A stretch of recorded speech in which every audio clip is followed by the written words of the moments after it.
अब हो रहा है। Yes sir. ओके। यस। तो हम बात कर रहे थे कि गूगल की जो रैंकिंग प्रोसेस है, गूगल का जो सर्च एल्गोरिज्म है वो काम कैसे करता है, ठीक है। तो गूगल का जो सर्च एल्गोरिज्म है वो इंटरनल प्रोसेस है उसका, उसके रैंक कंटेंट को रैंक करने का, राइट। वो अंदर की सीक्रेट नहीं बताते हैं कि एग्जैक्टली क्या प्रोसेस वो फॉलो करते हैं, ठीक है।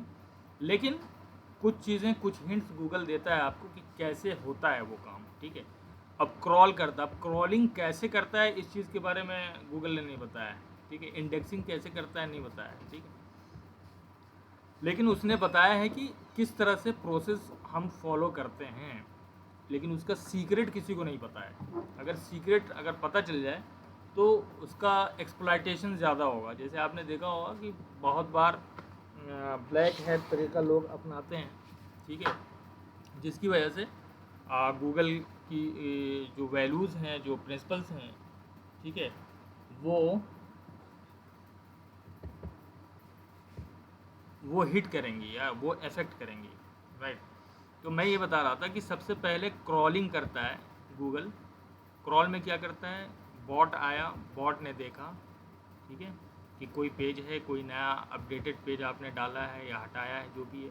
उसके बाद यूआरएल को वो देखता है, कंटेंट को देखता है, कंटेंट में इमेजेस हैं, अदर मीडिया फाइल्स हैं, उन सारी चीज़ों को देखता है। जब ये सारी चीज़ें हो जाती हैं तो फाइनल स्टेप जो होता है वो होता है सर्विंग का। सर्विंग मीन्स कि now Google will decide whether the particular search query that people are searching on Google is relevant to your pages or content that you have on your website, ठीक है। आपके website को उसने देखा, pages को देखा, आपके कंटेंट को देखा।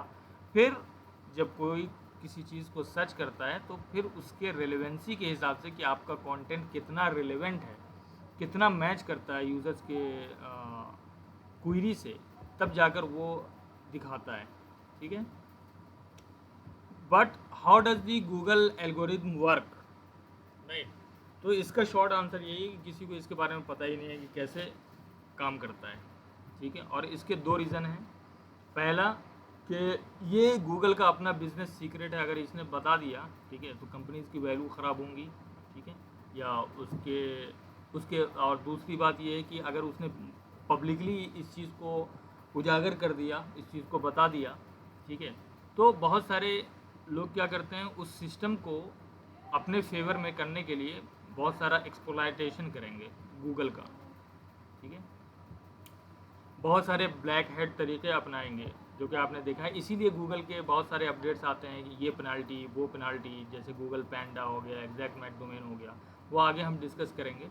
इसी वजह से गूगल के जो एग्जैक्ट सीक्रेट है कि वो क्या कैसा प्रोसेस फॉलो करते हैं, क्या रेसिपी है उनकी किसी चीज़ को देखने की, वो उस हिसाब से फिर बताते हैं, ठीक है। लेकिन हिंट आपको मिलता है कि किस तरह से हम लोग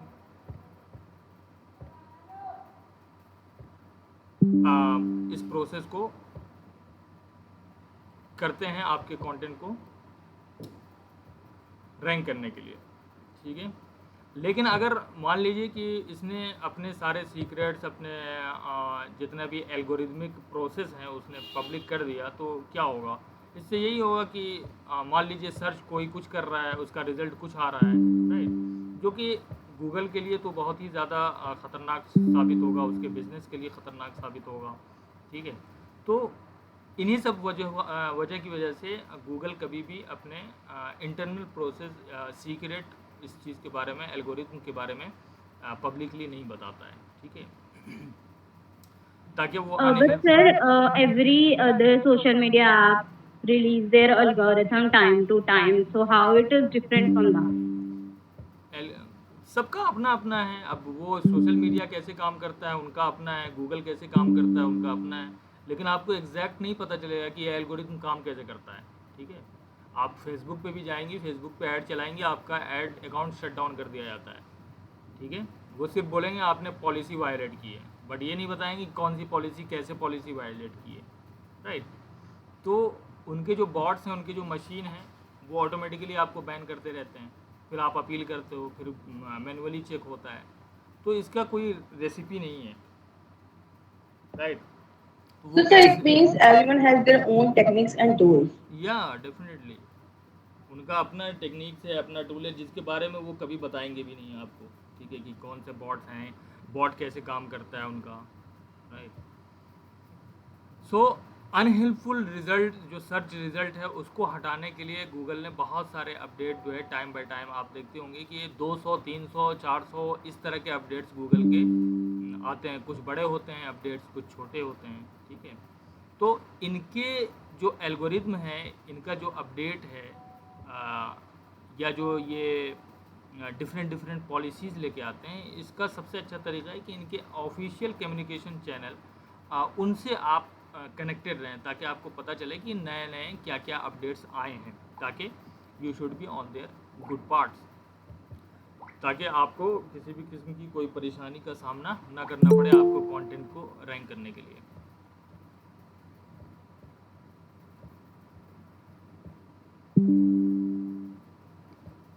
ठीक है, तो मैं दो चीज़ें आप लोगों को बताना चाहता हूँ कि एज एन एसईओ की प्रैक्टिस कर रहे हैं, आप कंटेंट मार्केटर हैं या डिजिटल मार्केटर हैं, तो आप गूगल और जॉन म्यूलर्स ऑफिशियल कम्युनिकेशन पे, जॉन म्यूलर जो हैं वो सर्च एडवोकेट हैं गूगल के, ठीक है। सर्च एल्गोरिथम कैसे काम करता है उसके बारे में भी ये जॉन म्यूलर अपने ऑफिशियल ट्विटर अकाउंट पे या फिर यूट्यूब पे बताता रहता है, ठीक है। But neither will ever reveal any formal information about the algorithm itself। Algorithm के बारे में कोई नहीं बताएगा, लेकिन ये कुछ हिंट्स आपको प्रोवाइड करेंगे कि आपका जो अभी का जो अपडेट आया है उससे हमारा क्या मतलब है, ठीक है। इसीलिए आपने देखा होगा कि एसईओ में, एसईओ की इंडस्ट्री इतनी चेंजिंग, इतनी चेंज होती रहती है कि किसी को पता ही नहीं चलता कि हमें करना क्या है, एक्चुअली में क्या करना है। सब अपना गेस मारते रहते हैं, ठीक है, और उसमें खुद अपना कुछ टेस्ट कर रहे होते हैं। तो टेस्ट में उनको निकल के आता है, अच्छा कि मैं ये कर रहा था तो मेरी रैंकिंग ऐसी हो गई, मैंने वो किया तो मेरी रैंकिंग वैसी हो गई। तो वो भी अपना ट्रायल एंड एरर मेथड से ही बता पाते हैं कि अच्छा किस चीज़ को करने से हमारी रैंक बढ़ेगी और किस चीज़ को करने से हमारी रैंक गूगल पर घटेगी, ठीक है। तो वो भी आपको टेस्ट ही करना पड़ता है अगर नए नए अपडेट्स आते रहते हैं, ठीक है। तो मैंने ये दो अकाउंट आपको ट्विटर के दे दिए हैं, गूगल सर्च कंसोल के और जॉन म्यूलर्स ऑफिशियल इनके अकाउंट के। तो इन दोनों को आप फॉलो कर सकते हैं। इन दोनों के ऑफिशियल ट्विटर अकाउंट पे सारी अपडेट्स आपको मिलती रहेंगी कि गूगल ने क्या क्या नई अपडेट्स की हैं और उसका क्या मतलब है, ठीक है। अब ये तो बात यहाँ तक थी। अब ये मसला है कि रैंकिंग फैक्टर्स क्या हैं गूगल सर्च एल्गोरिथम के, ठीक है। गूगल सर्च एल्गोरिथम कैसे काम करता है, चलिए ये नहीं पता है, लेकिन कुछ तो बताया होगा कि क्या रैंकिंग फैक्टर्स हैं जिसको हम अपने दिमाग में रखें, अपने जहन में रखें, ठीक है, ताकि गूगल पे हमारा कंटेंट रैंक हो सके, ठीक है। तो सबसे पहली चीज़ है कि मीनिंग एंड इंटेंट, राइट। जो भी सर्च क्वेरी डाली जा रही है, ठीक है, उसका मतलब क्या है। किसी भी यूज़र ने अगर कुछ डाला है वहाँ पे, कुछ सर्च किया है, तो उसका मतलब क्या है और इंटेंशन क्या है, राइट। ये पहला स्टेप होगा। बट कौन सा मैकेनिज्म गूगल यूज़ करता है, it is again a secret, ठीक है। उस चीज़ को फाइंड आउट करने के लिए कि उनका एल्गोरिथम कैसे ये काम करता है, कि मीनिंग एंड इंटेंशन को भी अब बता दे रहा है, ठीक है।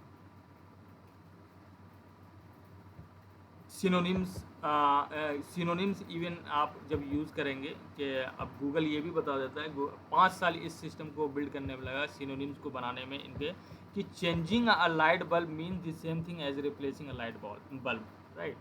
अब ये आपको गूगल बता देगा आसानी के साथ। तो मीनिंग एंड इंटेंशन आपके कंटेंट का क्या है, ये समझना बहुत ज़रूरी है कि कोई सर्चर है, वो अगर कोई चीज़ सर्च कर रहा है तो उसका इंटेंशन क्या हो सकता है, ठीक है। अगर स्पेनिश में कोई ढूंढ रहा है तो सर्च इंजन रिजल्ट भी उसको स्पेनिश में दिखाएगा, राइट। लोकल बिजनेस के लिए ढूंढ रहा है तो वो लोकल बिजनेस के बारे में दिखाएगा, ठीक है। इतना स्मार्ट हो चुका है गूगल अब।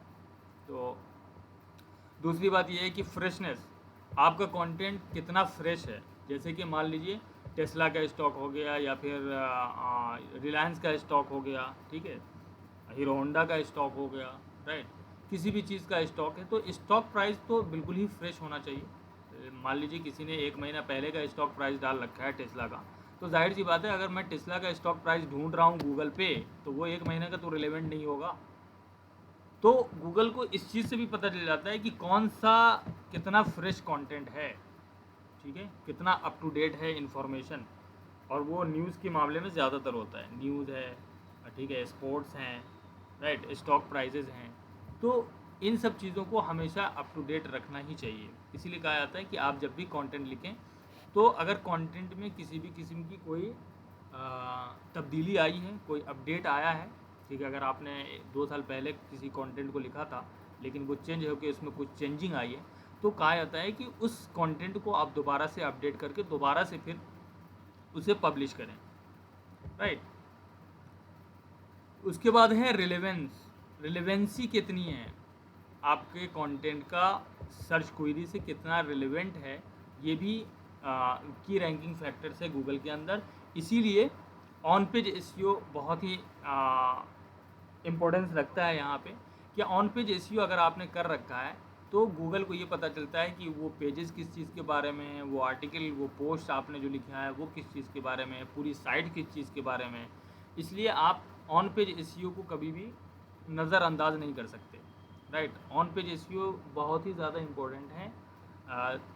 उसके अलावा मतलब उसी से पता चलेगा कि कंटेंट कितना रिलेवेंट है, आपके वेबसाइट पर जो पेजेस होते हैं वो कितने ऑप्टिमाइज्ड हैं, क्या कॉन्टेक्स्ट है उसका, क्या उस पर आपने कंटेंट डाला हुआ है, राइट। तो ऑन पेज एसईओ में जो मैंने आपसे बताया था, जो भी 12-10 या 12-11 जो एलिमेंट्स थे, उनको आप ज़रूर ध्यान में रखते हुए अपने वेबसाइट का ऑन पेज एसईओ करें, ठीक है। क्वालिटी से कंप्रोमाइज़ गूगल अब नहीं करता है, ठीक है। सो क्या करता है, क्वालिटी को कैसे पता करता है गूगल की क्वालिटी आपकी कैसी है, ठीक है। तो इसने अभी कुछ दिन पहले आई मीन 2020 या 21 में ईट निकाला था, ठीक है, जिसको कहा जाता है एक्सपर्टीज़, ऑथोरिटेटिवनेस एंड ट्रस्टवर्दीनेस, ठीक है। तो ज़्यादातर जो गूगल है वो क्वालिटी ऐसे एसेस करता है इसी ईट प्रोसेस के थ्रू जो उसने निकाला है, राइट।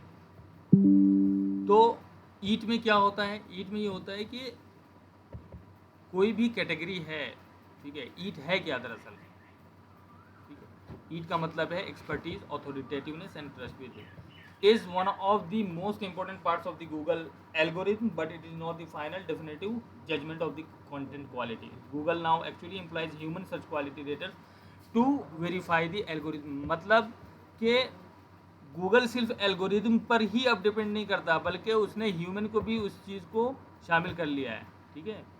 एल्गोरिथम से जो रिजल्ट्स आते हैं उसने उसको चेक करने के लिए ह्यूमन का भी इस्तेमाल किया है, ठीक है।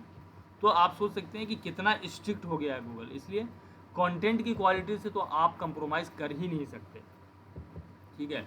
तो मान लीजिए ईट प्रोसेस में क्या होता है कि आपने एक पीस ऑफ कंटेंट गूगल पे डाला, ठीक है, गूगल ने उसे इंडेक्स किया, ठीक है। अब गूगल क्या करेगा, गूगल के एल्गोरिथम क्या करेगा, वो एसेस करेगा उसकी क्वालिटी को। क्वालिटी कैसे पता चलेगी, जो भी क्वालिटी का कंटेंट आपने डाला है, तो सर्च क्वालिटी रेटर होता है जो कि गूगल यूज़ करता है, ठीक है। आपके कंटेंट को वो रिव्यू करता है। अब उस कंटेंट को रिव्यू करने के बाद उसे ये एसेस करना होता है कि ये ईट का स्ट्रॉन्ग ईट का जो प्रोसेस है वो फॉलो कर रहा है या नहीं कर रहा है, ठीक है। Expertise, authoritativeness and trustworthiness. अब इस ईट प्रोसेस में क्या क्या चीज़ें आती हैं, ठीक है, कैसे एवेलुएट करता है उसकी क्वालिटी को, आपके कंटेंट की क्वालिटी को। तो इसमें बहुत सारी चीज़ें हैं जो कि मैंने इस पीडीएफ का लिंक आपको दे दिया है। इस गाइडलाइन को आप पढ़ें, ठीक है, तो आप ज़्यादा समझ सकेंगे कि ईट में क्या क्या चीज़ें आती हैं और किस तरह से वो प्रोसेस फॉलो होता है, तब जाकर आपका कंटेंट रैंक करता है। मैंने आपसे बताया था कि ख़ास तौर से YMYL कैटेगरी के जो भी कंटेंट होते हैं, मतलब your money or your life, मतलब कि इंसान की खुशी, उसके हैप्पीनेस, उसके फिनांस, उसके हेल्थ, इन सब को अगर कोई कंटेंट अफेक्ट करता है, राइट, डायरेक्टली, तो वो उसका ईट प्रोसेस का फॉलो करना बहुत ज़रूरी है, ठीक है, ईट गाइडलाइन का फॉलो करना बहुत ज़रूरी है, क्योंकि वो डायरेक्टली किसको करता है अफेक्ट, हैप्पीनेस को, हेल्थ को, सेफ्टी को, फाइनेंशियल स्टेबिलिटी को, ठीक है। So in such instances Google will not likely not even consider ranking your content unless it is written by a relevant expert, ठीक है।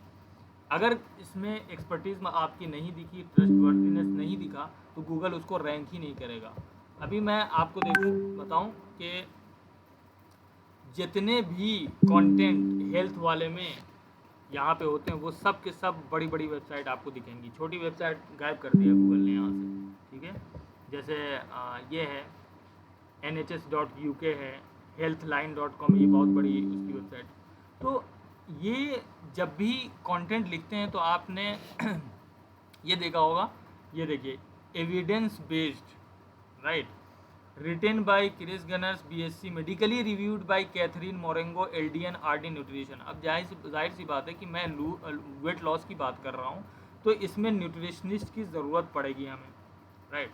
तो इसने ये बताया है। फिर गूगल किसी को देखता है, ऑथर बायो को, अगर आप किसी से लिखवा भी रहे हैं या कोई डॉक्टर आपके उसको रिव्यू कर रहा है, तो उसका प्रॉपर ऑथर बायो आपकी वेबसाइट पे होना ज़रूरी है। ये देखिए, healthline.com reviewers Katherine Marengo LDN RD, right.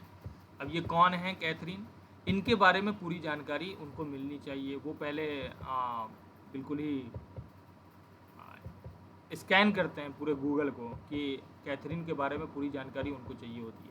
Education क्या है, सर्टिफिकेशन क्या है, right, about our medical process. ये देखो, अब ये हेल्थ लाइन में किस तरह से मेडिकल प्रोसेस रिव्यू किया जाता है, जो भी कंटेंट यहाँ पे लिखा जाता है उस चीज़ के बारे में। तो गूगल को ये पता है कि अच्छा ये पूरी चीज़ फॉलो कर रहे हैं, ईट का जो पूरा गाइडलाइन है उसको फॉलो कर रहे हैं, ठीक है। तो इस तरह का जो भी कंटेंट होगा या फिनांस से रिलेटेड जो भी कंटेंट होगा, वहाँ पे आपको वो एक्सपर्टीज़ में दिखानी पड़ेगी, चाहे आप किसी को लेकर आएँ अपने उस पर वेबसाइट पर और उनका ऑथर बायो बनाएं, उनके बारे में, उनके एजुकेशन, उनके सर्टिफिकेशन के बारे में, उनके अवार्ड्स के बारे में, उनके जो भी उससे रिलेटेड जो भी उनकी एकम्प्लिशमेंट्स हैं, उन सब चीज़ों को आप यहाँ पे लिखोगे, ठीक है। उसके बाद भी गूगल मैनुअल प्रोसेस भी मैंने आपको बताया कि ईट का प्रोसेस इतना स्ट्रॉन्ग होता है कि अब गूगल इन सब मामलों में, जिसमें हेल्थ, हैप्पीनेस और आपकी लाइफ, ठीक है, इन सारी चीज़ों को ये सारी चीज़ें अगर अफेक्ट होती हैं तो उसमें गूगल बहुत ही ज़्यादा स्ट्रिक्ट है अब, ठीक है। वो सिर्फ बॉट ही नहीं बल्कि वो ह्यूमन एम्प्लॉइज़ जो अपने हैं उनका भी, ह्यूमन रिसोर्सेज का भी यूज़ करता है उस चीज़ को रिव्यू करने के लिए, तब जाकर फिर उसको रैंक करता है। तो इस वाले YMYL कैटेगरी में जो भी हैं या जो आना चाहते हैं उनके लिए ज़रूरी है। ये देखिए, for example, if you produce a blog post advocating particular type of diet, then it would need to be written by a relevant professional such as a dietitian, ठीक है। डाइटिशियन के थ्रू, डाइटिशियन ने उसे लिखा होना चाहिए या फिर किसी डाइटिशियन ने उसको रिव्यू करा होना चाहिए, और वो चीज़ आप वहाँ पे अपने वेबसाइट पे मेंशन करेंगे, ठीक है।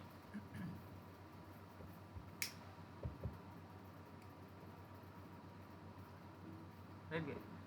So your money or your life में क्या क्या चीज़ें, मोटी मोटी चीज़ें क्या क्या आती हैं, उसका मैंने यहाँ पे वो डाल दिया है, ठीक है। News and current events, news about important topics such as international events, business, politics, science, technology etcetera, ठीक है। हर न्यूज़ आर्टिकल जो है वो YMYL कैटेगरी में नहीं आता है, जैसे कि स्पोर्ट्स हो गया, एंटरटेनमेंट हो गया, लेकिन बिजनेस, पॉलिटिक्स, साइंस, टेक्नोलॉजी, ये सब चीज़ें ऐसी हैं जो डायरेक्टली अफेक्ट कर सकती हैं इंसान के हैप्पीनेस को, उसके फिनांस को, उसके लाइफ को। तो ये YMYL कैटेगरी में है, ठीक है। Civics, government and law, information important to maintaining an informed citizenry such as information about voting, government agencies, public institutions, social services and legal issues, divorce, child custody, adoption, creating a will, etc. तो ये सारी चीज़ें finance से related हैं, shopping, information about or services related to research or purpose of goods services, ठीक है, particularly web pages that allow people to make purchases online, तो ये सारी चीज़ें YMYL कैटेगरी में आएंगी और इसको आपको बहुत ही ध्यान रखना है, वरना आपका कंटेंट रैंक नहीं करने वाला। ठीक है, ठीक है। यहाँ पे आप देख सकते हैं कि we have a very high page quality rating standards for YMYL pages. ठीक है, your money or your life. ठीक है, आपकी ज़िंदगी या आपका पैसा या आपकी ज़िंदगी अगर इस चीज़ को अफेक्ट करता है तो ये इनका जो क्वालिटी रेटिंग स्टैंडर्ड है काफ़ी हाई है। ठीक है, because low quality YMYL pages क्या कर सकती हैं, code potentially negatively impact a person's happiness, health, financial stability और सेफ्टी। इसी वजह से YMYL कैटेगरी के जितने भी कंटेंट हैं वो उसमें आते हैं। ठीक है, तो उसमें अगर आप जा रहे हैं या उसमें आप सोच भी रहे हैं हेल्थ और फिनांस और रिलेशनशिप इन सब पे जाने के लिए, तो ज़रूरी है कि आप किसी प्रोफेशनल से कांटेक्ट करें। अगर वो आपकी कंटेंट को रिव्यू करते हैं तो आप उनका ऑथर बायो बना सकते हैं अपने ही वेबसाइट पे। ठीक है, तब जाकर गूगल आपको सीरियसली लेगा और YMYL Excuse me, sir. Yes please. Sir, sorry to disturb you in between, but can you let me in? Actually, I'm trying to log in from laptop, so can you please let me in? Okay,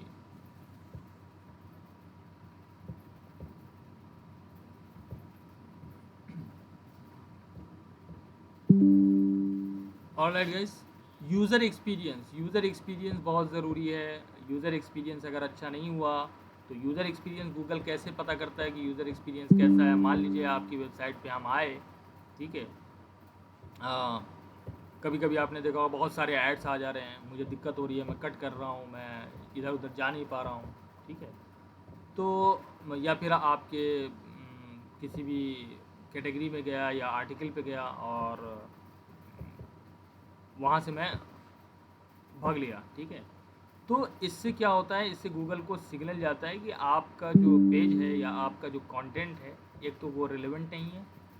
ठीक है, दूसरा हो सकता है कि उस page को load होने में ज़्यादा वक्त लग रहा हो। इसीलिए आपने देखा होगा कि गूगल मोबाइल ऑप्टिमाइज साइट पे ज़्यादा फोकस कर रहा है कि आपकी साइट जो है मोबाइल ऑप्टिमाइज होनी चाहिए। ठीक है, हर ब्राउज़र में काम करनी चाहिए। ठीक है, हर डिवाइस पे कॉम्पेटेबल होना चाहिए, चाहे वो डेस्कटॉप हो, लैपटॉप हो, टैबलेट्स हो, मोबाइल फ़ोन्स हो, सारी चीज़ें में। ठीक है, loading speed even with low internet connection के साथ लोडिंग स्पीड आपकी वेबसाइट की अच्छी होनी चाहिए। ठीक है, तो यूज़र एक्सपीरियंस को भी आपको ध्यान रखना है कि यूज़र एक्सपीरियंस हमारे वेबसाइट की कैसी है, राइट। उससे भी आपके वो भी रैंकिंग फैक्टर में आता है। कॉन्टेक्स्ट, एक तो आपने देखा है कि the ranking factor is closely related to the relevance होता ही है, but also takes into account the personal context and settings of the searcher. इसका क्या मतलब है कॉन्टेक्स्ट का? यहाँ पे एक तो रिलेवेंट होना चाहिए सर्च क्वेरी से, एक कॉन्टेक्स्ट होता है कि अगर मैं कुछ ढूंढ रहा हूँ तो मेरा कॉन्टेक्स्ट क्या होगा वहाँ पे। मान लीजिए मिसाल के तौर पर कि अगर किसी ने अमेरिका में सर्च किया टुडेज़ फुटबॉल रिजल्ट, तो जाहिर सी बात है कि इंडिया के फुटबॉल का रिजल्ट तो वहाँ पे नहीं दिखाया जा सकता, राइट। तो अगर कोई अमेरिका में सर्च कर रहा है टुडेज़ फुटबॉल रिजल्ट, तो then they will likely see the American football NFL result for that day. ठीक है, लेकिन अगर कोई इंडिया में कर रहा है तो उसे इंडियन फुटबॉल का दिखेगा। तो ये कॉन्टेक्स्ट भी अब गूगल समझता है और ये इस कॉन्टेक्स्ट की वजह से भी गूगल का रैंकिंग फैक्टर जो है इसके अंदर आता है, राइट। अब एल्गोरिथम अपडेट क्या होते हैं?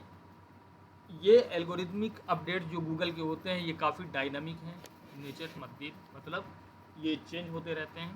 ठीक है, ताकि ये गूगल को बेहतर से बेहतर बनाने की कोशिश में लगे रहते हैं। ठीक है, तो ये टाइम बाय टाइम, अगर आपने एक्सप्लॉयटेशन देखा होगा गूगल का, बहुत सारी चीज़ें का एक्सप्लॉयटेशन होता है, जैसे ब्लैक हैट SEO है। SEO में भी कीवर्ड स्टफिंग के थ्रू लोग पहले कर दिया करते थे, बहुत सारे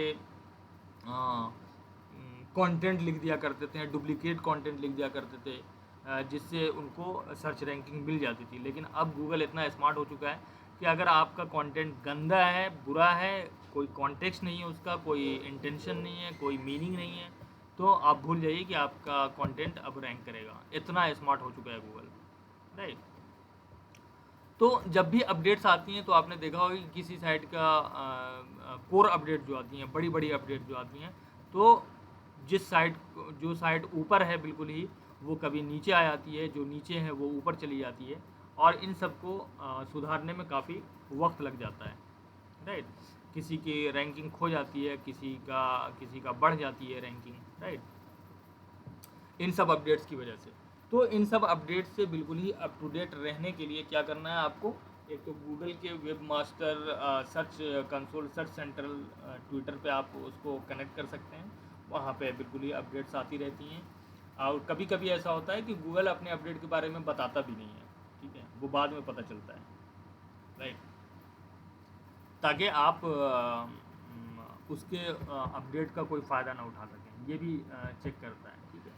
लेकिन आप जो है बहुत सारी टूल्स आती हैं जो सर्प वॉलेटिलिटी को बताती हैं, मॉनिटर करती हैं। सर्प क्या हुआ? Search engine result page. ये जो पेजेस हैं, यहाँ पे आप कुछ भी सर्च करते हैं, इसको हम सर्प बोलते हैं, right, search engine result page. तो ये किस तरह से चेंज हो रहा है, इसमें क्या क्या वॉलेटिलिटी आती है, आप ये SEM रश के सेंसर टूल से आप यहाँ पे बखूबी अपने इंडस्ट्री के बारे में पता कर सकते हैं कि क्या क्या बड़ी बड़ी अपडेट्स आई हैं और क्या चेंजेस आए हैं उस अपडेट की वजह से, ठीक है।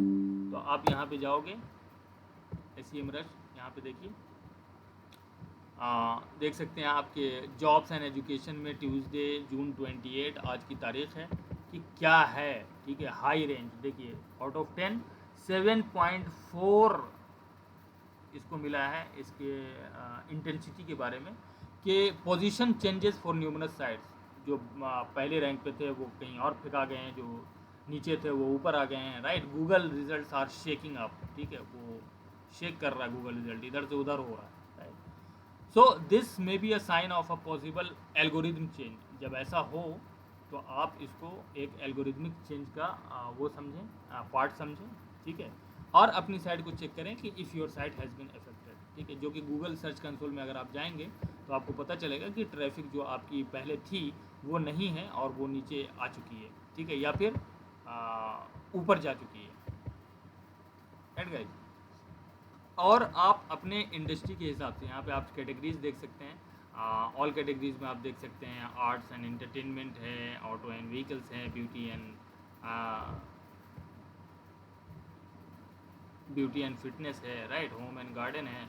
किसी पे भी आप क्लिक करेंगे तो यहाँ पे आपको पता चल जाएगा उस इंडस्ट्री का क्या एल्गोरिथमिक चेंज, उससे क्या सर्फ की वॉलेटिलिटी बढ़ी है या घटी है, जो भी, ठीक है, लास्ट 30 डेज में क्या हुआ है, ऑलराइट। सो यहाँ पे आप देख सकते हैं नॉर्मल रेंज है, another ordinary day, although some sites experience insignificant ranking changes, बहुत ही मामूली सा। This is most likely because these sites or their backlink profiles are being updated, there is nothing to worry about, ठीक है। तो ये सारी चीज़ें आप यहाँ से पता कर सकते हो। ये semrush.com /sensor पे जब आप जाएंगे तो ये आपको मिल जाएगा, जिसका लिंक मैंने यहाँ पे आप लोगों को दे दिया है, ठीक है। It is difficult to get an idea about the algorithm change and updates, but the good news is Google is pretty forthcoming with its general guidance and advice, ठीक है। अब ये तो मुश्किल है कि एल्गोरिथम में क्या अपडेट आने वाली है, क्या चेंजेस आए हैं और उस चेंजेस की वजह से क्या फ़र्क पड़ा है और कितने दिन में आप उससे बैकअप हो पाएंगे, आपकी वेबसाइट बैकअप टू नॉर्मल हो पाएगी, ये तो काफ़ी मुश्किल है। लेकिन 2-3 चीज़ें ऐसी हैं जिसको अगर आप ध्यान में रखें हमेशा, तो बहुत सारी चीज़ें आपकी आसान हो जाएंगी। वो क्या है? High quality, especially if it adheres to the principle set out in the EAT guidelines, ठीक है। ईट गाइडलाइंस का PDF का लिंक मैंने दे दिया है, उसको बहुत ही ध्यान से पढ़ना कि उसमें क्या क्या चीज़ हैं। और अगर आप उस इंडस्ट्री में जा रहे हो YMYL कैटेगरी में, तो किन किन चीज़ों का आपको ध्यान रखना है, ठीक है, ताकि आपका जो रैंक है वो इफेक्ट ना करे, या फिर ऐसा ना हो कि आपको कोई रैंकिंग मिले ही ना, या आप इंडेक्स ही ना हो पाएँ गूगल पे, ठीक है। तो जो कंटेंट होना चाहिए वो बिल्कुल हाई क्वालिटी होना चाहिए। और अगर वो ईट एक्सपर्टीज़, ऑथोरिटेटिवनेस एंड ट्रस्टवर्दीनेस इस वाले कैटेगरी में है, इसकी ज़रूरत है। अगर उसको वो फॉलो करता है, ठीक है, तब आपको किसी भी चीज़ की चिंता करने की ज़रूरत नहीं है, ठीक है। Relevant in terms of content and topic to the keyword you are targeting, ठीक है। जो भी कीवर्ड आप टारगेट कर रहे हैं, कि मान लीजिए हाउ टू रिड्यूस वेट आपने अब यहाँ पे सर्च किया है, ठीक है, तो हाउ टू रिड्यूस वेट क्या हो गया, ये कीवर्ड हो गया। तो जो भी आप यहाँ पे इस चीज़ को अगर आप रैंक करवाना चाह रहे हैं, तो आप तो एक तो ये है कि आप अपने कॉम्पिटिटर्स के जितने भी ब्लॉग पोस्ट हैं उसको देखें, उसको चेक करें कि उन्होंने क्या लिखा है और उनकी क्या क्या पोजीशन है, ठीक है। तो इन सब से आपको पता चलेगा कि आपका कंटेंट कैसा लिखना है। आई मीन 10x तो बेटर होना ही चाहिए, तभी आप ये सोच सकते हैं कि आपका कंटेंट वहाँ पे रैंक करेगा।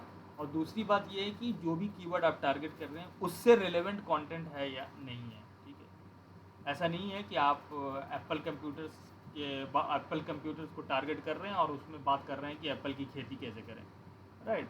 सो it should be very relevant to the keyword you are targeting, ठीक है। written with the meaning and intent of the search query in mind। कोई भी how to reduce weight अगर कोई कीवर्ड है जिस पर आप लिखने जा रहे हैं, तो कोई भी अगर उसको सर्च कर रहा है तो उसका इंटेंशन क्या होगा, उसका मतलब क्या क्या हो सकता है, उन सारी चीज़ों को आपको ध्यान में रखते हुए अपना कंटेंट लिखना है, ठीक है। सर्च क्वेरी मतलब यूज़र के हिसाब से भी आपको देखना है, और दूसरा आपको गूगल के हिसाब से भी देखना है।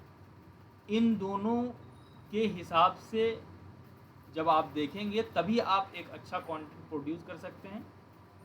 आप न गूगल को नज़रअंदाज कर सकते हैं, आप सिर्फ यूज़र को माइंड में रख के नहीं लिख सकते कंटेंट, या फिर आप सिर्फ गूगल के सर्च इंजन को दिमाग में रख के नहीं लिख सकते। अब ऐसा नहीं होता है, ठीक है।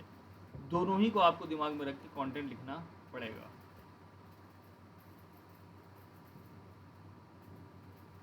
और क्या है, मल्टीपल डिवाइसेज एंड प्लेटफॉर्म। जो भी डिवाइसेज हैं, चाहे वो डेस्कटॉप हो, लैपटॉप हो, कि मोबाइल हो, कि टैबलेट हो, ठीक है, या अदर कोई प्लेटफॉर्म हो, वहाँ पे क्या होना चाहिए, सीमलेस एक्सपीरियंस, यूज़र एक्सपीरियंस होना चाहिए, बिल्कुल बेहतरीन मक्खन की तरह आपकी वेबसाइट चलनी चाहिए, ठीक है। सारी चीज़ें अपने अपनी जगह पे बिल्कुल परफेक्ट होनी चाहिए। जो पेजेस आपने लगाए हैं उन पेजेस को कैसे इंटरनल लिंक किया हुआ है, ठीक है, किस तरह से वो आपके यूज़र की मदद कर सकता है आपकी वेबसाइट, ठीक है। तो इन सारी चीज़ों को तो आपको ध्यान में रखना ही है, और ये कोर फैक्टर्स हैं, ठीक है। और ये ऐसी चीज़ें हैं जिसको आप खुद ब खुद कंट्रोल कर सकते हैं, और इन चीज़ों को अगर आप कंट्रोल करते हैं तो बहुत हद तक आप गूगल के जितने भी अपडेट्स आते हैं उनसे आप बचे रहेंगे, ठीक है। अब हम बात करते हैं कि Google updates and algorithmic changes अब तक जो आए हैं, वो क्या क्या एल्गोरिथमिक चेंजेस हैं। किसी ने गूगल पांडा के बारे में वो किया है, पता किया है, या किसी को जानकारी है गूगल पांडा क्या था?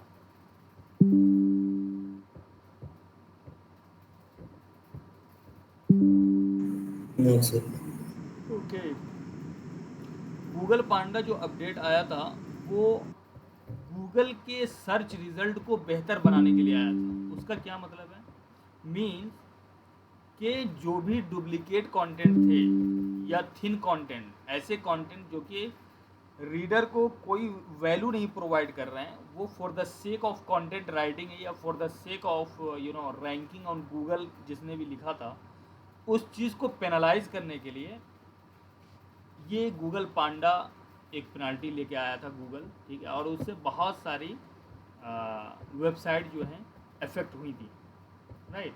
तो quality of websites, Google quality के जितनी भी लो क्वालिटी वेबसाइट्स थी उसको डी रैंक कर दिया गया था, उसको गूगल के सर्च रिजल्ट से हटा दिया गया था, और जितनी भी हाई क्वालिटी वो थी वेबसाइट थी उनको ऊपर लाया गया था, ताकि जो गूगल का जो सर्च रिज़ल्ट है वो बेहतर हो सके और यूज़र जो चाह रहा है उसको वो मिल सके, राइट। क्योंकि गूगल का काम ही क्या है, उसको बेहतर से बेहतर रिज़ल्ट दिखाना है, और तो कोई काम है नहीं गूगल का, ठीक है। इसीलिए जितनी भी लो क्वालिटी वेबसाइट थी वो गूगल ने डी रैंक कर दिया था।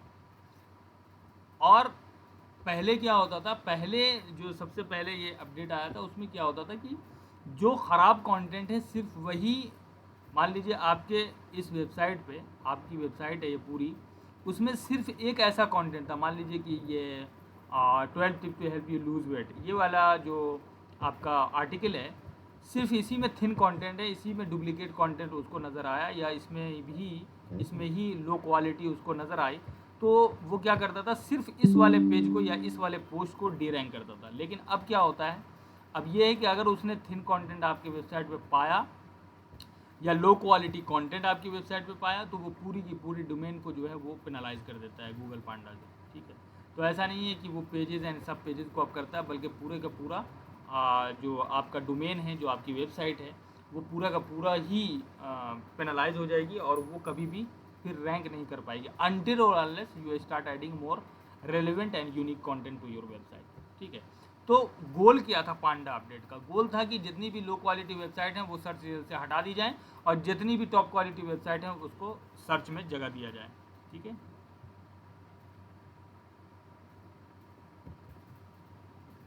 राइट, तो गूगल पांडा अपडेट या गूगल का जो पांडा एल्गोरिथम है वो क्या करता है, वो फिल्टर करता है वेबसाइट को और उसके कंटेंट को, और फिर वो डिसाइड करता है कि कौन सा हाई है और कौन सा लो क्वालिटी है, ठीक है।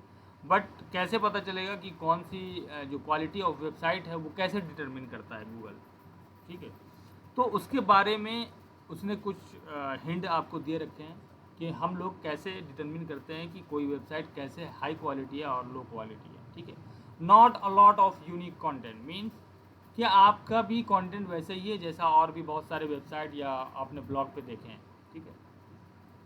अच्छे कंटेंट जो कि रीडर को हेल्प करते हों, उनके ज़िंदगी में वैल्यू ऐड करते हों, ऐसे कंटेंट अगर नहीं है आपकी वेबसाइट पर तो आपकी वेबसाइट क्वालिटी से बाहर है, ठीक है। Few or no high quality backlinks. Backlinks का क्या मतलब होता है, हाई क्वालिटी बैकलिंक्स का क्या मतलब है? बैकलिंक तो मैंने आपको बताया कि मान लीजिए कि मैं मेरा ये आर्टिकल है, ठीक है, मेरा ये आर्टिकल है और किसी दूसरे ने, मान लीजिए विकीपीडिया ने मेरे इस आर्टिकल को मेंशन किया है, राइट। एक तो विकीपीडिया ने मेंशन किया है।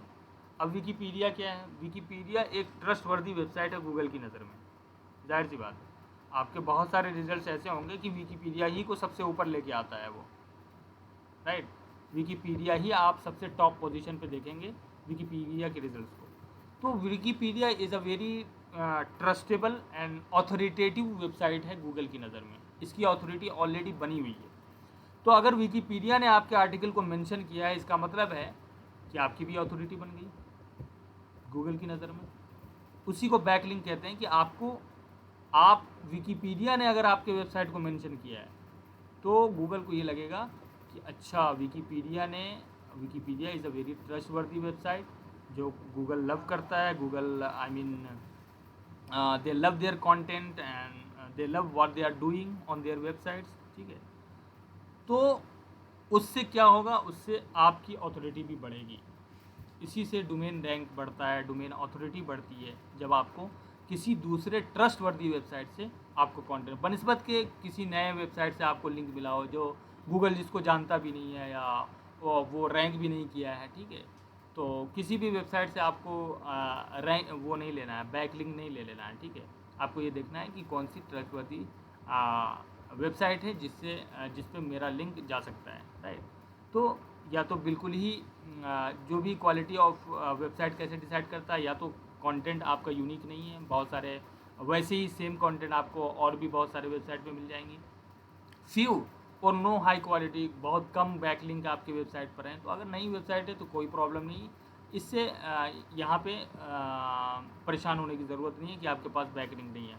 लेकिन अगर पुरानी वेबसाइट है तो उसमें बैकलिंक का होना बहुत ज़रूरी है। गूगल इसको रैंकिंग फैक्टर में बहुत ज़्यादा वो मानता है। और क्वालिटी आपकी वेबसाइट की कैसी है इससे पता चलता है कि आपको किसने मेंशन किया है अपनी वेबसाइट पे। मान लीजिए बड़ी बड़ी वेबसाइट जितनी भी हैं, मान लीजिए नील पटेल ने अगर आपको मेंशन किया तो आपकी अथॉरिटी ऐसे ही बढ़ गई है कि नहीं। दूसरा क्या है, short visitor retention times, time on page and time on site. मान लीजिए क्वालिटी ऐसे भी पता चलती है कि मैं यहाँ पे आया और मैंने फट से कट कर दिया, मैंने उस आर्टिकल को पढ़ा भी नहीं। तो ये जो शॉर्ट टाइम होता है, ये जो टाइम होता है जो विजिटर किसी भी साइट पर विजिट करता है, अगर गूगल को लगता है कि अरे ये अभी आया फ़ौरन से भाग लिया, राइट। तो इससे पता चलता है कि आपका कंटेंट अच्छा नहीं है, आपके कंटेंट में वो अट्रैक्शन नहीं है, वो वैल्यू नहीं है, जिसकी वजह से जो यूज़र हैं वो रुक नहीं पा रहे हैं। तो ये भी वेबसाइट की क्वालिटी को बताता है, दर्शाता है, ठीक है। A large percentage of duplicate content, duplicate content आपके वेबसाइट पे बहुत ज़्यादा है, ये भी बताता है कि आपकी वेबसाइट की क्वालिटी क्या है। A high bounce rate, bounce rate क्या होता है? बाउंस रेट होता है कि आपके वेबसाइट पे कोई आया और उसने कितना देर आपकी वेबसाइट पे वक्त बिताया है, ठीक है, राइट। और या आपके किसी आर्टिकल को कितनी देर उसने पढ़ा है। तो जितना जल्दी वो भागेगा उतना ज़्यादा आपका बाउंस रेट होगा। बाउंस रेट से क्या पता चलता है? बाउंस रेट से कि आपके यूज़र जो हैं, आपके जो विजिटर्स हैं वो बाउंस हो रहे हैं। तो इससे भी गलत इफेक्ट जाता है, गलत इम्पैक्ट पड़ता है आपकी वेबसाइट का गूगल पर, और ये भी दर्शाता है कि आपकी वेबसाइट की क्वालिटी कैसी है, ठीक है। A high percentage of pages with nearly no unique original content, means बहुत ज़्यादा पेजेस हैं आपकी वेबसाइट के, जितने भी पेजेस हैं उस पर आपके यूनिक कंटेंट नहीं है और ओरिजिनल कंटेंट नहीं है। ऐसे कंटेंट हैं जो कि दूसरे वेबसाइट पर भी मिल जाते हैं। अ high percentage of so called boiler plate content, boiler plate content क्या है? सेम टेक्स्ट और लिंक्स ऑन एवरी पेज, आपके वेबसाइट के हर पेज पे आपने सेम टेक्स्ट और सेम लिंक डाल रखा है, ठीक है। पेज से क्या मुराद है? आप अपने वेबसाइट पे जाएं और हर पेज पे देखें, ठीक है। अगर वो टेक्स्ट सेम है या फिर बैकलिंक सेम है या इंटरनल लिंक सेम है हर उस पर, तो उससे भी गलत इम्पैक्ट पड़ता है, ठीक है। आपकी वेबसाइट की क्वालिटी कैसी है ये गूगल को पता चलता है उससे। High number of irrelevant advertisement, बहुत सारी जगहों पे आपने देखा होगा कि आप ऐड से परेशान हो जाते हैं। हर जगह मतलब पॉपअप आ रहा है या फिर उसको कट कर रहे हैं, जैसे कि NDTV वगैरह आप देखेंगे जो न्यूज़ वेबसाइट्स हैं, कितनी ज़्यादा एड्स होती हैं उस पर, उसके ऊपर। ये तो बहुत हद तक बेहतर भी है क्योंकि इन्होंने बहुत ही ऑर्गेनाइज करके बनाया हुआ है, राइट। बट बहुत सारी ऐसी वेबसाइट हैं, आते ही आपको पॉपअप्स आने लगेंगे, इधर ऐड उधर ऐड, जहाँ क्लिक करो वहीं ऐड, कहीं पे भी क्लिक कर रहे हैं ऐड ही पे क्लिक हो रहा है, राइट। तो उससे भी आपके वेबसाइट की क्वालिटी का पता चलता है और गूगल उसको भी रैंकिंग फैक्टर में मानता है, ठीक है। Page content and page title do not match this search request, आपका जो पेज कंटेंट है, आपके जो पोस्ट हैं या आपका जो टाइटल है, वो जो सर्च रिक्वेस्ट गूगल पे किसी ने डाला है उससे बिल्कुल ही मैच नहीं कर रहा है, ठीक है। Unnaturally high retention of the same word on a page, मान लीजिए कि आपने कोई पेज या पोस्ट लिखा, मान लीजिए फ़नी जोक्स, फ़नी जोक्स आपका आपका आपका आपका एक कीवर्ड है, ठीक है। अब आपको उसमें क्या करना चाहिए? 11 फ़नी जोक्स, 11 फ़नी जोक्स अगर आपने एक पोस्ट लिख रहे हैं और उसमें आप इस तरह से कुछ लिख रहे हैं कि this is a post about, है ना, फ़नी जोक्स, ठीक है, this funny joke will make you laugh, right? Funny jokes are fun to read. अब देखिए यहाँ पे किस तरह से ये जो फनी जोक्स वाला जो एक कीवर्ड है वो किस तरह से यूज़ किया गया है। तो पहले क्या होता था कि मान लीजिए फ़नी जोक्स एक कीवर्ड है जिसको मुझे गूगल पे रैंक कराना है, तो पहले क्या करते थे लोग, इसी तरह से स्टफिंग करते थे जो कि बिल्कुल ही अननेचुरल लगता है, ठीक है।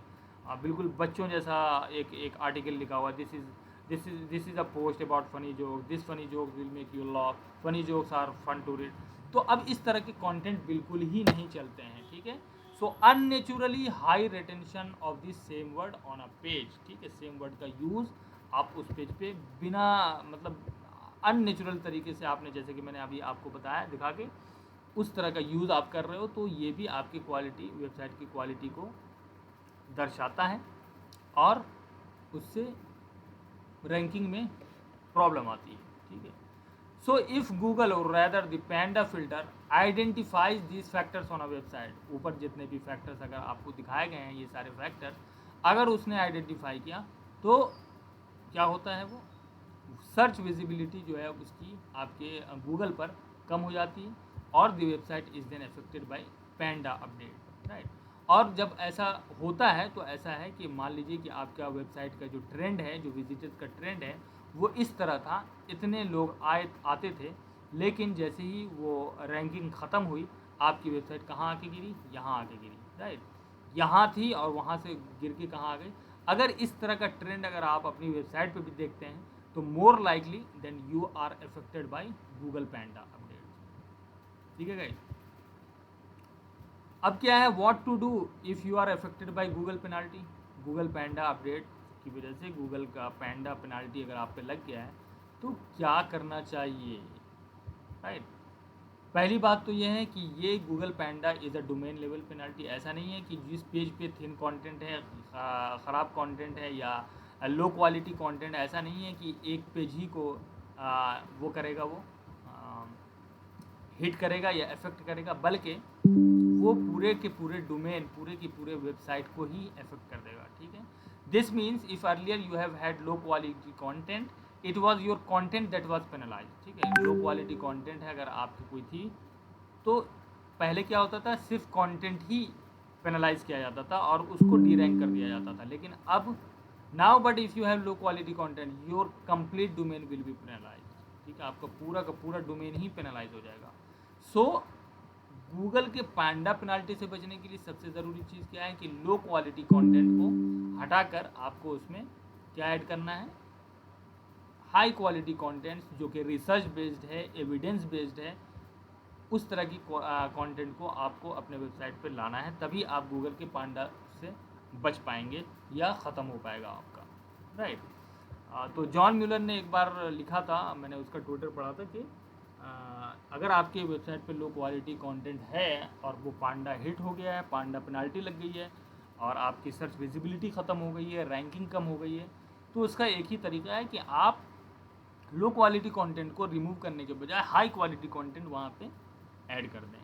इससे भी ऐसा नहीं है कि मान लीजिए आपने लो क्वालिटी कंटेंट जो है उसको हटा दिया और आपका पैंडा जो पेनाल्टी लगी हुई है वो ख़त्म हो गई। जब तक कि आप ओरिजिनल और unique content, high quality content नहीं डालने लगेंगे, तब तक आप इस पेनाल्टी से बाहर नहीं निकल पाएंगे, राइट। तो what kind of website Google Panda is going to effect? किस तरह की वेबसाइट को कर सकता है? Website with low quality thin content, ठीक है। A website that works as content farm. Content farm क्या है? कंटेंट फॉर्म किसी को पता है? ऐसा कंटेंट जो कि बहुत सारे फ्रीलांसर, बहुत सारे लोगों के द्वारा एक जगह पे एक ही चीज़ के बारे में लो क्वालिटी कंटेंट जो है लिखा जाता है। जैसे आपने किसी ने सुना होगा डिज़ाइन आर्टिकल्स के बारे में, आप देखेंगे ये आर्टिकल सबमिशन वो है, आई मीन वेबसाइट है कि यहाँ पे आपने आर्टिकल डाला और आर्टिकल में मान लीजिए कि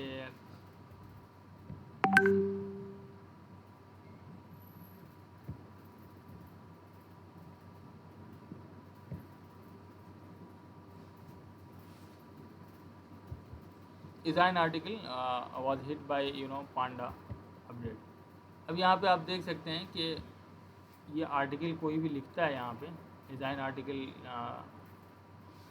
जहाँ पे बहुत सारे लोग यहाँ पे शामिल करते हैं किस चीज़ को, अपने आर्टिकल को लिखते हैं। अब देखो ये 2007 में लिखा गया, तो उस वक्त ये होता था कि डिज़ाइन आर्टिकल पे आया और अपना आर्टिकल सबमिट किया, ठीक है, और उससे यहाँ पे देखिए आप क्लिक हियर, ठीक है, टू फाइंड आउट, तो अपनी वेबसाइट का लिंक दे दिया करते थे ताकि जो लोग, अब डिज़ाइन आर्टिकल चूँकि बहुत सारे कीवर्ड पे आर्टिकल लिखा गया है, तो जब भी कोई कुछ भी सर्च करता था तो डिज़ाइन आर्टिकल सबसे पहले आ जाता था।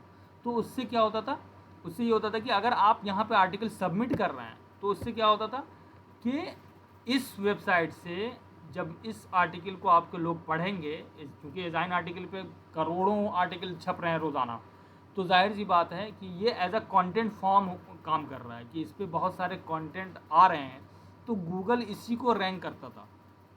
तो जब गूगल रैंक करता था तो उसमें क्या होता था कि आपने अपनी वेबसाइट का लिंक भी दिया हुआ है उस आर्टिकल में, तो यहाँ से जो भी लोग आपकी वेबसाइट पे जाएंगे, राइट, तो ये वाली जो ट्रैफिक है जो डिज़ाइन आर्टिकल पे आती थी, यहाँ से आपने इस ट्रैफिक को उठा के यहाँ पे उठा के ले आए, ठीक है। तो ये जो इस तरह के जो टेक्निक्स पहले यूज़ किया जाता था कि आप अपने आर्टिकल सबमिट कीजिए यहाँ पे, ठीक है, तो यहाँ से आपको ट्रैफिक आएगी, तो अब वो सब ज़माना ख़त्म हो गया। ये जो कंटेंट फॉर्म का जो सिस्टम चला था, ये सारी चीज़ें अब ख़त्म हो गई हैं। अब आर्टिकल सबमिशन और इन सब से आपको कभी भी ट्रैफिक नहीं आने वाला, राइट। तो ये एक एग्जांपल था डिज़ाइन आर्टिकल कंटेंट फॉर्म का कि बहुत सारे कंटेंट एक जगह पे लिखे जा रहे हैं या फ्रीलांसर से लिखवाए जा रहे हैं, ठीक है, और वहाँ पे सबमिट कराए जा रहे हैं, राइट। तो इस तरह की वेबसाइट्स जो हैं नहीं काम करेंगी और वो गूगल पांडा से ज़रूर इफेक्ट होंगे। A website with useless pages indexed in Google, right, same as content farm. ऐसा वेबसाइट जिसका बिल्कुल ही पेज की कोई वैल्यू नहीं ऐड कर रहा है, लेकिन वो गूगल में क्या है, इंडेक्स है, तो क्या होगा वो वो पांडा अपडेट की वजह से अफेक्ट कर जाएगा और फिर वो डी रैंक कर दिया जाएगा। A website with improper SEO structure, SEO जो मैंने आप लोगों को बताया है कि on site SEO, on page SEO, off page SEO, इन सब का अगर आपने सही से वो नहीं किया तो भी आपका गूगल पांडा अफेक्ट कर सकता है। मान लीजिए आपने कीवर्ड का गलत इस्तेमाल किया है या कीवर्ड स्टफिंग की है, जैसे कि अभी मैंने फ़नी जोक वाले एक उसमें बताया है आपको एक एग्जांपल कि इस तरह से अगर आपने कीवर्ड का यूज़ किया जो कि बिल्कुल अननेचुरल है, तो उसकी वजह से भी पांडा अपडेट कर सकता है। Duplicate content on site end of site, duplicate content on site end of site मतलब अभी मैंने आपको डिज़ाइन आर्टिकल का भी एक ऑप्शन दिखाया है, तो आप अपने वेबसाइट पे चाहे डुप्लीकेट कंटेंट लिखें, चाहे आप ये इस तरह की जो कंटेंट फॉर्म जितनी भी वेबसाइट हैं जहाँ पे कंटेंट सबमिट किए जाते हैं, ठीक है, और वहाँ पे आप अपने वेबसाइट का लिंक डालते हैं, तो उस तरह की वेबसाइट भी गूगल पांडा से अफेक्ट करती है। टू मैनी एडवर्टीज़मेंट भी अगर आपने ज़्यादा लगा रखा है, बहुत सारी जगहों से एडवर्टीज़मेंट वहाँ पे डाल दिया है और यूज़र को परेशानी हो रही है आपके वेबसाइट को नेविगेट करने में, तो भी आपको गूगल पांडा अपडेट अफेक्ट कर सकता है। ग्रामर का सही इस्तेमाल नहीं है, अब ग्रामर को भी देखा जा रहा है, ठीक है, तो बहुत सारे लोग टूल यूज़ करते हैं, ठीक है, ग्रामरली जिसका नाम है, यह आपको बहुत अच्छे से असिस्ट करेगा राइटिंग करने में। अगर जिनकी भी इंग्लिश लगता है कि थोड़ी सी ख़राब है या मैं ग्रामर में क्या करता हूँ, मिस्टेक करता हूँ, तो ग्रामरली के यूज़ से आप अपने कंटेंट को बेहतर बना सकते हैं, अच्छा बना सकते हैं, ठीक है। Slow site loading time, right, आपकी वेबसाइट बिल्कुल ही स्लो चल रही है उसकी हिसाब से भी। SEO over optimization, black hat SEO जिसको कहा जाता है, ठीक है, कि आपने जो गूगल ने जैसे बताया है कि 5 से 6 बार आपको कीवर्ड का यूज़ करना है, लेकिन आप कर रहे हैं एकदम 50 बार उसमें अननेचुरल तरीके से एसईओ ऑप्टिमाइज़ करने की कोशिश कर रहे हैं, ठीक है, हेडलाइन बार बार H1 टैग एक बार कहा गया है, आप 5-5 बार डाल रहे हो, ठीक है। तो इस तरह के जो भी आपका प्रैक्टिस होगा उस हिसाब से आपको गूगल पांडा अफेक्ट करेगा ही करेगा। तो इन सब चीज़ों से अगर आप बच जाते हैं तो आप गूगल पांडा से भी बचे रहेंगे, अदरवाइज़ आपका जो आपकी जो वेबसाइट है वो डी रैंक हो जाएगी, वो सर्च इंजन रिजल्ट से हट जाएगी, ठीक है, फिर आपके पास कोई ट्रैफिक आएगा ही नहीं, ठीक है। तो कॉमन रीज़न जो क्या है,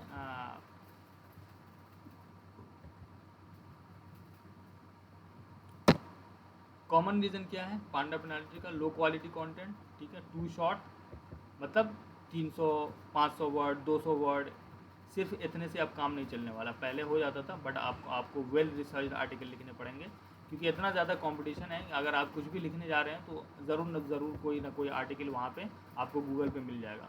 तो अगर आपने उनसे भी शॉर्ट लिखा है या बिल्कुल ही शॉर्ट आप लिखते हैं 300 वर्ड 500 वर्ड में, तो अब इस तरह के कंटेंट आपको गूगल पे नहीं मिलेंगे।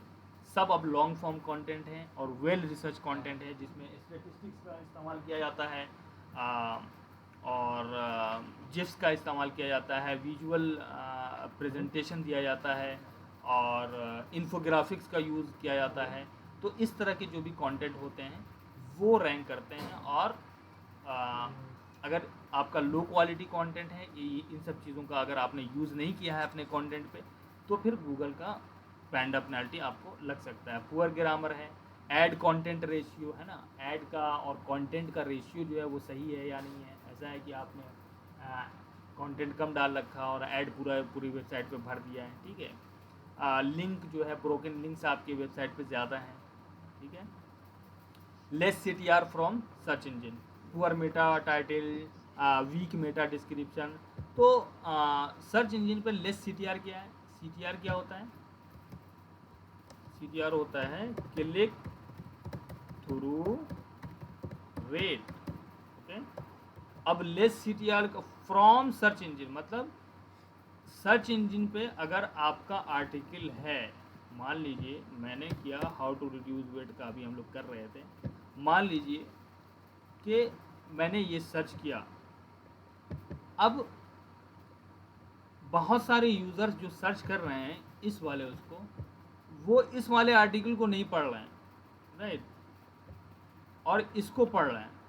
तो गूगल क्या करता है कि अच्छा ये मैंने फर्स्ट पोजीशन इसको तो दी है, लेकिन इससे ज़्यादा जो क्लिक थ्रू रेट आ रही है इस पर ज़्यादा लोग क्लिक कर रहे हैं, तो वो ऑटोमेटिकली सेंस कर लेता है कि इस वाले कीवर्ड से जो रेलेवेंट कंटेंट है वो ये नहीं है, वो ये है।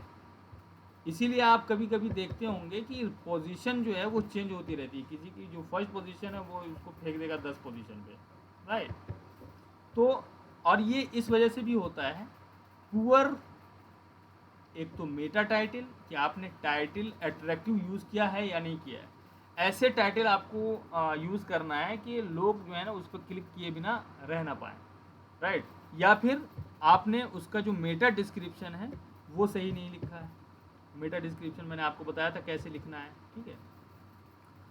तो मेटा डिस्क्रिप्शन अगर सही नहीं है तो इन सब वजह से क्या होगा, टाइटल अगर आपका सही नहीं है, ऐसा नहीं है कि उस पर लोग क्लिक कर पाएँ, ठीक है।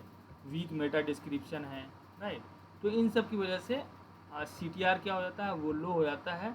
और जब लो हो जाएगा इसका मतलब है कि आपको गूगल पेनाल्टी, पैंडा पेनाल्टी लग सकती है उस पर, राइट।